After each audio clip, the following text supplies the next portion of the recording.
This is how my 43rd birthday went down. My beautiful girlfriend Taralyn went out and bought an awesome holiday on board the Sinfonia. What you doing, baby? Checking for Wi-Fi signal.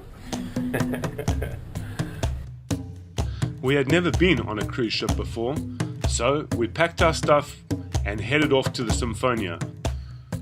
We had this magnificent balcony suite room that overlooked the rubber ducks that were running passengers from the boat to Inyaka Island. We have visited Inyaka Island previously, just at that time we were on a yacht. This time it was on a ship and there were a whole lot of people to deal with.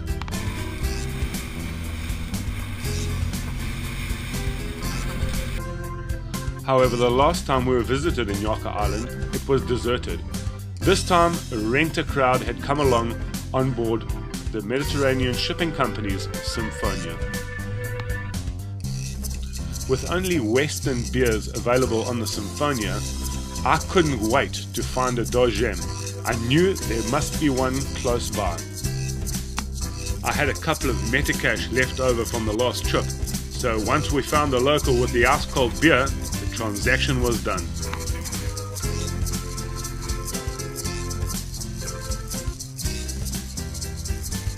Inyaka Island really comes alive when the Sinfonia comes to town.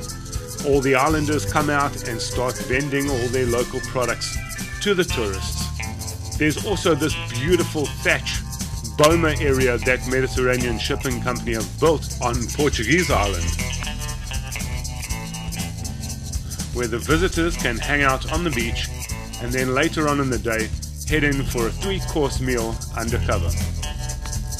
Taralyn and I were like lizards in the sun, basking up the sunshine. Our plan was to hang out on the beach, go diving, do a little swimming, have some lunch, and then have a nap on the beach in the afternoon. The water is super warm and there are hundreds of little fish that swim around the shallows, come and nibble at your legs like little exfoliators.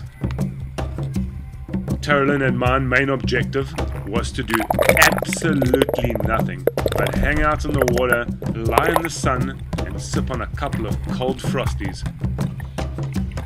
I couldn't get enough of this island-style living. After lazing in the sun and sipping on a few beers, we head back for lunch. The Boma area was buzzing with tourists from the Sinfonia. We quickly made some new friends who were interested in our GoPro attached at the end of this pole.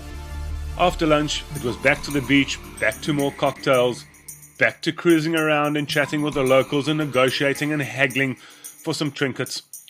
But the best part of it all was just the beautiful walks along the beach. It was during one of these walks where Taralyn and I were just walking, holding hands quietly, observing what was around us, that I realized that this was the woman to be my wife. It was this magical place, Inyaka Island, that triggered the thought of spending my life with a beautiful woman like this beautiful island. I thought about this for a whole week while we headed back to Durban and went back to our normal day-to-day lives. And 1 week later, I popped the question. Inyaka Island is a very special place for both Taralyn and I. We absolutely loved this holiday. It's time to come back to rush hour. This day simply flew past. It was just not long enough before we had to head back to the Sinfonia. Back to the queues to get to the boat, back to the queues for food as well. And that's the only negative drawback about traveling with so many different people on these massive ocean liners, is you've got to contend with lines. But that's not too bad. The overall holiday was pretty awesome. So my love, I jolt your memory with this video of why I asked you to be my wife. And may you be mine forever.